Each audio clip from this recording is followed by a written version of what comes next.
Bonjour YouTube, j'espère que vous allez bien. Aujourd'hui, on se retrouve pour une nouvelle vidéo où nous allons voir les différents types qu'il y aura dans le set 13 de TFT. On va commencer tout de suite avec le premier type de ce set, le type Académie. Alors, l'Académie sponsorise 3 objets par partie. Les objets sponsorisés confèrent un bonus de PV max et d'amplification des dégâts doublé pour les unités de l'Académie. Les unités de l'Académie gagnent aussi des PV et de l'amplification de dégâts. Donc pour 3 académies, on a 2% de PV et d'amplification de dégâts plus un objet sponsorisé. Et après, pour chaque académie en plus, on a un nouveau objet sponsorisé. Donc après, à voir quels sont les objets sponsorisés, mais ça peut être pas mal du tout. Après, ça va vraiment dépendre des objets. Hein. Si l'objet il sert à rien, c'est sûr que ça va pas être joué, mais si l'objet est fort, ça va être joué. Alors là, c'est quelque chose de banal que je dis, mais voilà. Alors 2% de PV, 3% de PV, 4% de PV et amplification de dégâts. Amplification de dégâts, ça dépend encore le pourcentage d'amplification de dégâts à voir. Ensuite, nous avons les automates. Oh là là, Facebook. Ah non, c'est bon, vous n'avez pas les notifs, vous. Super. Alors, les automates gagnent de l'armure et de la résistance magique. Après avoir infligé des dégâts, les automates gagnent des cristaux Hextech. Lorsqu'ils en cumulent 20, ils tirent un rayon laser infligeant 20% de dégâts supplémentaires depuis le dernier rayon et réinitialisent le compteur. Et ça, c'est fort. Ça, c'est fort. Ça veut dire que ça va être des gros tanks. Il va falloir qu'ils tankent pas mal de dégâts avant de faire des gros dégâts sur les cibles. On apprécie beaucoup 125 de dégâts pour le premier rayon, 300 de dégâts pour 4 automates et 625 de dégâts pour 6 automates. On peut voir que là, 1, 2, 3, 4, 5, ils sont seulement 5 automates, donc forcément, il va falloir une spatule pour jouer 6 automates. Alors que pour Académie aussi, il faut une spatule pour 8% de PV et amplification de dégâts. Ensuite, rose et noir. Rose noir. Alors, invoquer un sillon enchaîné. Il est libéré après 5 compétences lancées par les roses noires ou lorsqu'il passe sous les 65% de PV. Ça, c'est un peu comme les fanatiques à l'époque. Donc, on va invoquer quelqu'un. Ou là, pendant ce set-là, c'est qui invoque Est-ce que... Bah, si, on a les... mince. On a... mince. Ah, je sais plus c'est lesquels. Mais dans ce set-là, on a aussi... Il y a Malphite, Volibear et tout là. Ouais, ça va être fou. Ça va être fou. Pour 4, le sillon devient plus fort et ses ennemis subissent des dégâts supplémentaires de la part des roses noires. Pour 5, Sillon libère sa magie noire et se soigne entièrement lorsqu'il est libéré. Et pour 7, quand Sillon meurt, il se soigne intégralement et libère ses pouvoirs d'outre-tombe. Chaque niveau d'étoile des champions rose noire renforce Sillon. Ça, les gars, ça va être ma compo. J'aime trop les compos qui invoquent des champions qui viennent d'ailleurs. Surtout 5 roses noires, ça a l'air broken. Alors 7, j'en parle même pas. Ils sont combien? Ils sont 5. Donc il faudrait 2 spatules pour réussir à jouer 7 roses noires. Ensuite, on a les barons de la chimie. Les barons de la chimie, ça, c'est pour toi, Sparky, dans le chat. Donc, comme on l'avait vu dans la vidéo précédente, gagner du shimmer après chaque combat contre un joueur. Augmenter lorsque vous avez une série de défaites d'au moins 3. Après 100 doses de shimmer gagnées, le marché noir vous offre des objets illégaux qui octroient de la puissance aux barons de la chimie. Vous pouvez choisir de les prendre ou de conserver votre shimmer pour recevoir des récompenses supérieures. Les barons de la chimie gagnent des PV max pour chaque marché noir passé. Donc, on a au début, pour 3 barons de la chimie, ils gagnent de l'AD ou de l'AP, ainsi que des PV. 15 AD, 30 AP... 20, 40, 20, 60, 30, 80 et 30, 120. Et pour les PV, on a du 20, 50, 90, 125, 180. Alors là, ce qui est intéressant, au-delà de l'AD ou de l'AP ou des PV qui vont gagner, ça va vraiment être d'économiser le shimmer pour gagner le plus possible un objet au marché noir, un objet chimique qui pourra renforcer votre équipe. Ça encore, je ne sais pas encore à quoi vont ressembler les objets chimiques, mais je pense qu'il y en a certains qui vont être broken. On a Zilko, les noms je les connais pas, mais on a des têtes qui font peur. Alors là, pour les connaisseurs de League of Legends ou pour ceux qui retiennent bien les prénoms des séries qu'ils regardent, ça peut être vraiment excitant à jouer. Après, faut aimer jouer avec les limites et être proche de la défaite, hein. Ensuite, nous avons les conquérants. Alors les conquérants, les éliminations réalisées par les conquérants leur rapportent des points de conquête. Après avoir accumulé suffisamment de conquêtes, ouvrez des coffres pleins de butin. Les conquérants gagnent de l'AD et de l'AP augmentés de 3% pour chaque coffre ouvert. Donc 18% d'AD et d'AP pour 2 conquérants et une conquête, 3 conquêtes ainsi que 27% d'AD et d'AP, 42% et 6 conquêtes et 100% d'AD et AP pour 20 conquêtes. Ok, rapport des points de conquête. Alors ça, il va falloir être fort dès le début. Ça veut dire que dès qu'on va choper Darius 2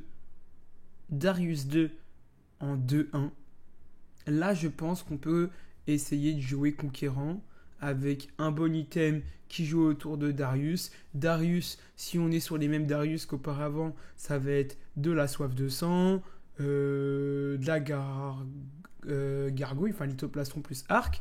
Ça va être quoi?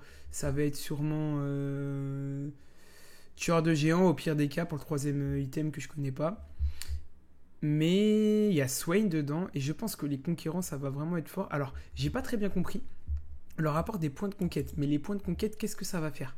Les conquérants gagnent de l'AD et de l'AP augmenté de 3% pour chaque coffre ouvert. Alors, après avoir accumulé suffisamment de conquêtes, ouvrez des coffres pleins de butin. Ah, d'accord, ok. Donc j'imagine que pour peut-être 10 conquêtes, on peut ouvrir un coffre ou quelque chose comme ça, 25. Et plus on ouvre des coffres, plus ils vont nous demander d'avoir des points de conquête pour ouvrir des coffres. Mais conquérant, ça pourrait être très fort, je pense. En plus, vu la tête des persos, ça serait pas mal. Ça peut jouer jusqu'à 9. Ils sont 6. À voir. Ensuite, nous avons les émissaires. Alors, les émissaires. Ce type n'est actif que si vous avez exactement 1 ou 4 émissaires uniques. Gagnez le bonus de cet émissaire. Alors, en fonction de l'émissaire, les bonus sont différents. On a Ambessa, alors les alliés gagnent 2 d'armure et résistance magique pour chaque adversaire vaincu. Donc là, c'est plus pour augmenter notre défense. On a Garen qui est au début du combat. Garen et les alliés sur sa droite et sa gauche. Donc les alliés adjacents. Ah non, tous les alliés à droite et tous les alliés à gauche. Pas les alliés adjacents. Gagnent 20% de ses PV max. Nami, alors les attaques des alliés génèrent 2 mana supplémentaires. Et Tristana, les alliés gagnent 6% de vitesse d'attaque par niveau d'étoile. Alors Tristana, je pense qu'elle va pouvoir être jouée dans pas mal de compos, surtout dans la compo, je pense, Rose Noire, qui aussi... alors les sillons sont plus... Alors le sillon est plus fort en fonction de chaque niveau d'étoile. Si forcément on rajoute une Tristana qui va aussi augmenter leur vitesse d'attaque en fonction de leur niveau d'étoile, là... ça peut être un combo qui peut être intéressant. Et si bien sûr on a les 4 émissaires sur le terrain, alors les émissaires gagnent tous les bonus, les émissaires gagnent 300 PV et 30% d'augmentation de dégâts. Et c'est peut-être là où, alors Garen je le vois plus comme tank vu que on gagne 20% de ses PV. Ambessa, Tristana, Garen, Nami, alors... ça c'est peut-être Nami, ça c'est Ambessa. Ambessa, les alliés gagnent 2 d'armure. Ouais non, je sais pas, c'est peut-être Tristana la carry chez les émissaires. Alors les pacifieurs. Début du combat, les pacifieurs gagnent un bouclier et de l'amplification des dégâts. Les ennemis avec le plus de PV deviennent recherchés. Les pacifieurs gagnent un bouclier et de l'amplification des dégâts. Les ennemis avec le plus de PV deviennent recherchés. C'est ce qu'on a vu aussi dans la vidéo juste avant. Donc à la base, ils ont un bouclier, ils font plus de dégâts, et dès qu'ils tuent une personne, normalement, ils vont gagner aussi de la vitesse d'attaque. C'est ce que j'avais vu. Alors, quand un ennemi recherché meurt, les pacifieurs gagnent 30% de vitesse d'attaque. Voilà, c'est ça ce qu'on disait. Donc, les ennemis avec le plus de PV, forcément, ça va être les tanks qui vont être devant. Pour contrer ça, il faudrait que Bah non, en fait, je sais pas comment on pourrait contrer ça parce que c'est toujours nos tanks qui ont plus de PV. Donc forcément, dès qu'on arrive à tuer un tank, hop, tous les pacifieurs vont gagner 30% de PV, 30% de vitesse d'attaque, et ensuite vont aller chercher la prochaine personne qui est recherchée. Donc on a une unité, 15% de PV, 12 amplifications de dégâts. Ok. Pour 4, 2 unités, 25 PV, 25% d'amplification de dégâts. Pour 6, on a 4 unités, 40% de PV, 40% d'amplification de dégâts. Pour 8, on a 6 unités, 55% de PV, 60% d'amplification de dégâts. Et pour 10, tous les ennemis sont recherchés. 100% de PV, 150% d'amplification de dégâts. Et début du combat, confisquer tous les objets ennemis. Donc attends, une unité, c'est bien l'objet qui est recherché. Hein. Les ennemis avec le plus de PV deviennent recherchés. Donc en fait, il n'y a pas qu'une seule personne. En fonction du nombre de pacifieurs qu'on met, il peut avoir plusieurs ennemis qui vont être recherchés. Et du coup, l'amplification des dégâts, est-ce qu'elle est seulement sur les ennemis qui sont recherchés ou est-ce qu'elle touche tout le monde?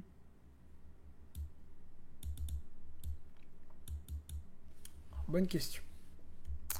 Ensuite, nous avons les expérimentations. Et là, on va retrouver notre cher ami Yurgot. Alors, gagnez des cases laboratoires sur votre plateau. Début du combat, les expérimentations sur une case laboratoire gagnent le bonus de toutes les expérimentations sur des cases laboratoires et des PV max. Donc,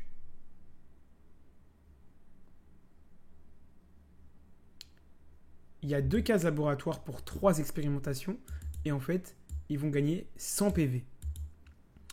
Il y a 3 cases laboratoires pour 5 expérimentations et ils vont gagner 200 PV. Et pour cette expérimentation, les bonus d'expérimentation augmentent de 100%. Et si j'ai bien compris, les bonus d'expérimentation sont différents en fonction de chaque expérimentation. Là, on ne les a pas devant nous, mais on les découvrira très bientôt. Ensuite, nous avons famille. Alors, les membres de la famille se soutiennent mutuellement, diminuant leur mana maximal et gagnant d'autres bonus. Pour 3 membres de la famille, nous avons 25% de réduction de dégâts. Non, 12% de réduction de dégâts et 25% de réduction. 25% de réduction du mana maximal. D'accord. Donc c'est pour cast plus rapidement. Ensuite, pour 4, nous avons 30% de réduction et 20% de vitesse d'attaque. Et pour 5, nous avons 40% de réduction du coup de leur mana maximal. Donc il y a un casse qui est en cours. Après le combat, le casse avance pour chaque membre de la famille survivant.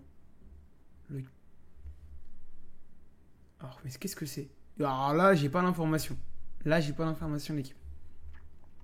Alors, les feux volants. Toutes les 6 secondes, les feux volants se ruent en avant.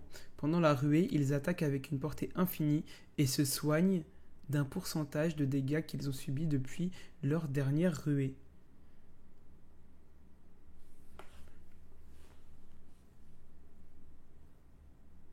Toutes les 6 secondes, les feux volants se ruent en avant. Pendant la ruée, ils attaquent avec une portée infinie et se soignent d'un pourcentage des dégâts qu'ils ont subis depuis leur dernière ruée. Donc pour 2 feux volants, il y a 25% des dégâts subis. Pour 3 feux volants, il y a 40% des dégâts subis. Et pour 4 feux volants, il y a 45% des dégâts subis. Gagne énormément de vitesse d'attaque pendant la ruée.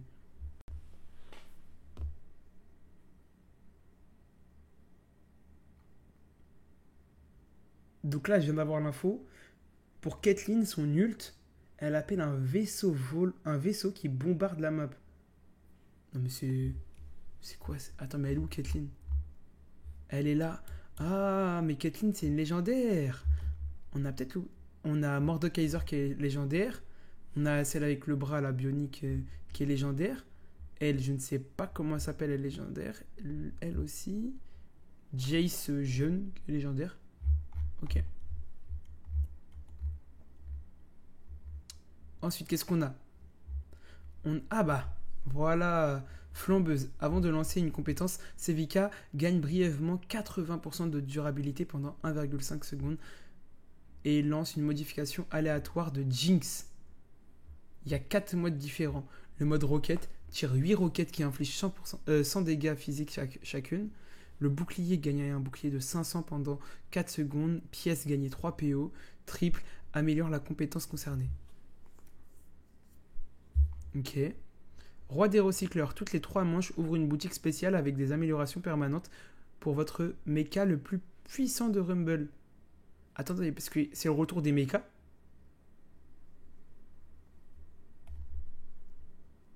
Rebelle. Oh, il y a 7. Oh, Jinx. Les rebelles gagnent 12% de PV max. Quand votre équipe a perdu 30% de ses PV max, un signal de fumée apparaît qui donne aux rebelles 60% de vitesse d'attaque pendant 4 secondes et des bonus pour le reste du combat.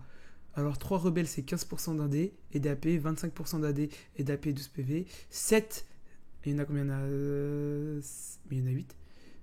7 c'est 45% d'AD et d'AP, 20% de PV et étourdit tous les ennemis pendant 2 secondes. Oh non mais rebelle. Oh mais rebelle. Oh ça va mettre la fumée sur tout l'écran. Le signal de fumée se déclenche au début du combat et toutes les 6 secondes pour 10 rebelles. Ah non mais ça c'est broken.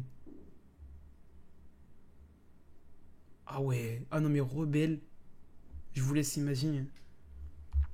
Ensuite, on a les ferrailleurs. Les ferrailleurs, début du combat, les composants détenus par les ferrailleurs se transforment de manière temporaire en objets complets. Wow, non, ça c'est broken. Les ferrailleurs gagnent pendant 30 secondes un bouclier pour chaque objet tenu par votre équipe en incluant ceux des objets complets. Alors, un composant est égal à 25 de bouclier, 3 composants est égal à 40 de bouclier. Tous les composants et les objets complets deviennent chanceux à 65 boucliers. Ils deviennent chanceux. Et 9, c'est génère des objets radiants 70 boucliers. Alors, chanceux, je sais pas ce que. Ça existait déjà, ferrailleur, c'était une augmente. Ah ouais? Mais là, c'est pas une augmente. Et là, c'est un chip. Mais c'est direct une synergie là. Et là, les objets deviennent chanceux. Alors, je sais pas c'est quoi les objets chanceux. Par contre, après 9, ça génère des objets radiants. Je trouve ça broken, mais ils sont quoi? 3, 6, 7, ils sont 7, ça dure bon pour aller à 9, ça doit être très dur. Par contre, c'est vraiment broken. Il y avait une augmente qui faisait qu'en sorte que quand tu avais un objet, ça se transformait en objet complet. Punaise, je m'en souviens même pas. Ah ouais, non, ferrailleur, ça va être fort. Ferrailleur, ça va être très fort. Zig, je pense qu'il va faire très mal. Echo, il pourra faire mal. Avec des shields et tout, ah, c'est broken. Bah ouais, 25 boucliers, 40 boucliers, 65, 70. Ok. Bah déjà, je pense que 6 ferrailleurs, je pense déjà que c'est très fort. Et bah surtout que tous les composants et les objets complets qui deviennent chanceux aussi. Bon. Ensuite, nous avons embuscade. Les compétences des unités embuscade peuvent infliger des coups critiques. Les unités embuscade gagnent des chances de coups critiques et des dégâts critiques bonus. Embuscade, pour moi, c'est broken. Moi, je vous le dis direct. Embuscade, 20% de critique, 10% de multiplicateur, 30-20, 40-30, 55-35 et gagne 15% de durabilité. Alors, je sais pas ce que ça veut dire ici, là. Durabilité, mais je sais que ça va être broken. Après, pour l'instant, mon type préféré reste le type qui fait venir Sillon, qui est les roses noires. Ensuite, nous avons les artilleurs.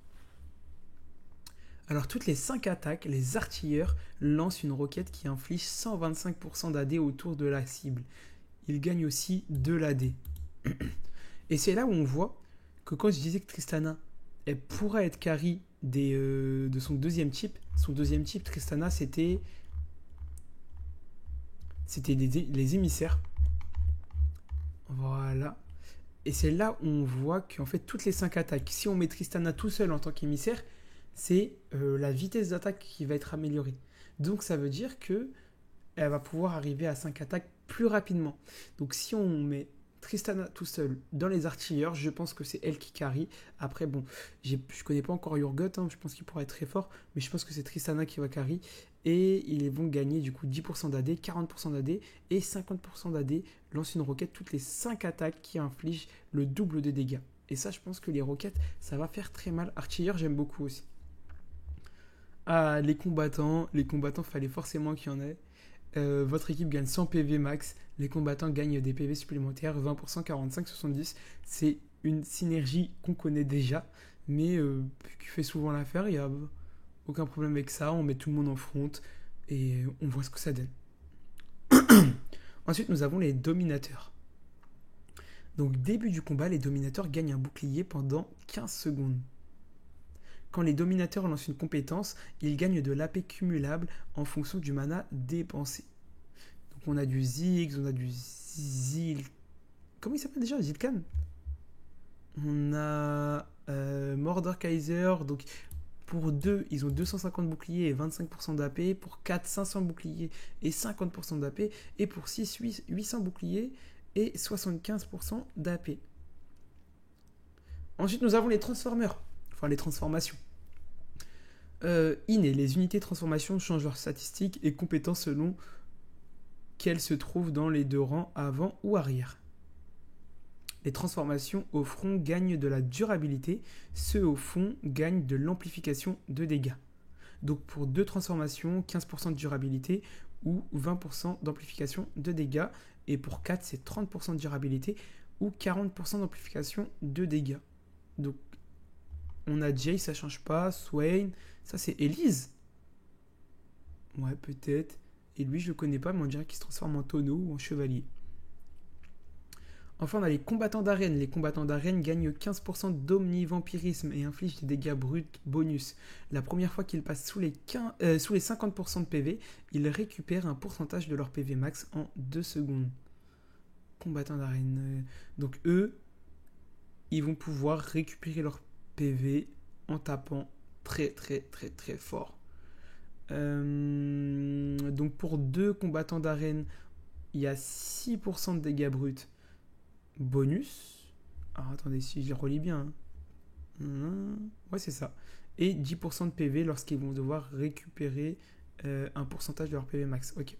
12% de dégâts bruts et 25% de PV pour 4, 20% de dégâts bruts et 40% de PV pour 6, et 50% de dégâts bruts et 99% de PV pour 8. Or là, les 8 combattants d'arène, en fait, dès que tu le mets en dessous de ces 50% de PV, ils récupèrent tout leur PV. Ok. Et là, il y a les 2 vies. La vie du passé et la vie du futur. Ensuite, la vie du présent peut-être. Nous avons les assaillants. Les assaillants se déplacent plus rapidement et gagnent de la vitesse d'attaque basée sur les PV manquants de leur cible. Donc pour 2 assaillants, on a 20 et 60% de vitesse d'attaque. Ok.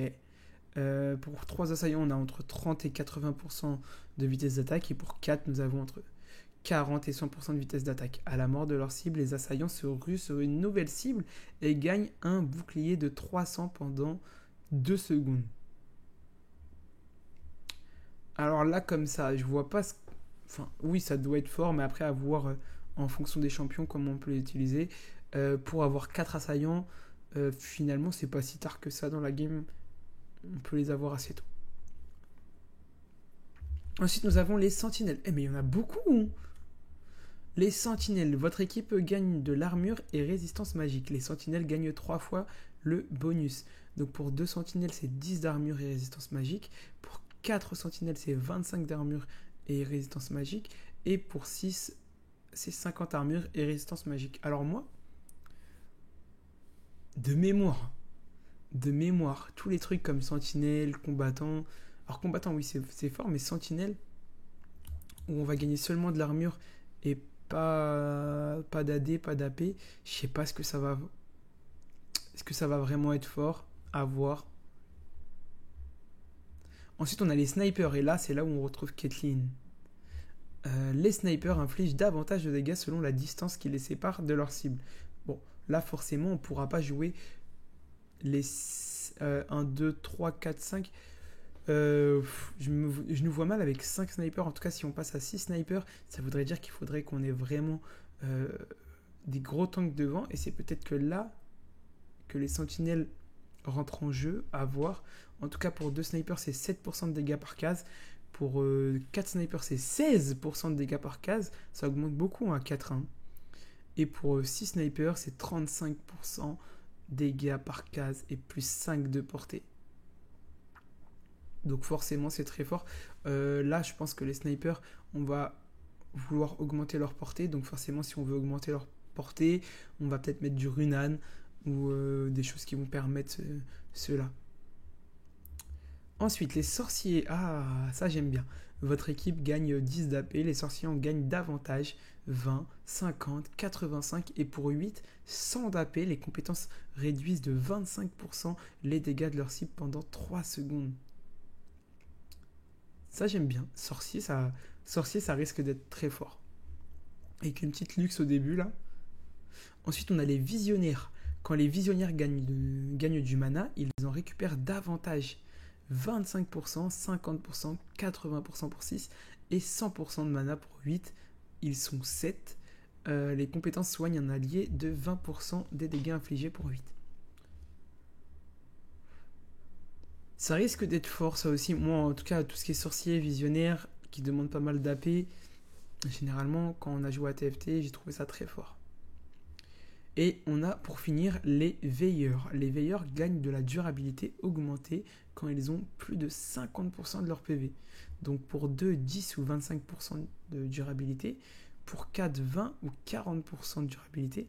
Et pour 6, 30 ou 60% de durabilité. Ils sont 6, on peut très facilement jouer les 6 sur notre terrain. À voir ce que ça va donner. On a du Swain, on a du Darius, on a du Garen. À voir ce que ça va donner. En tout cas, voilà, c'était les... ils sont combien? Ils sont 26? Je crois qu'il y en a 26. Je crois que c'était les 26 synergies de classe pour le 7-13 de TFT. Moi, je vous le dis, pour l'instant, celle qui me hype le plus, c'est Rose Noire. J'ai aussi Tristana, qui est émissaire et qui est aussi... Alors, attendez... Elle était aussi Tristana artilleur qui me hype beaucoup. Les sorciers, les combattants, embuscades et surtout les rebelles. Les rebelles me donnent envie énormément de jouer. Académie, on me dit que t'aimes bien. Non, on n'a pas les spells malheureusement. Là, j'ai pas les spells. Si jamais tu les as, n'hésite pas à me les envoyer. En tout cas, YouTube, j'espère que la vidéo vous a plu. Je reviendrai avec très vite de nouvelles informations. De toute manière, je reviens pour le PBE en live sur Twitch. N'hésitez pas à venir me suivre. C'est Riri plus 27 sur Twitch. Et je risque pour ce set, je pense, arriver challenger normal. Allez, à plus tout le monde. Ciao.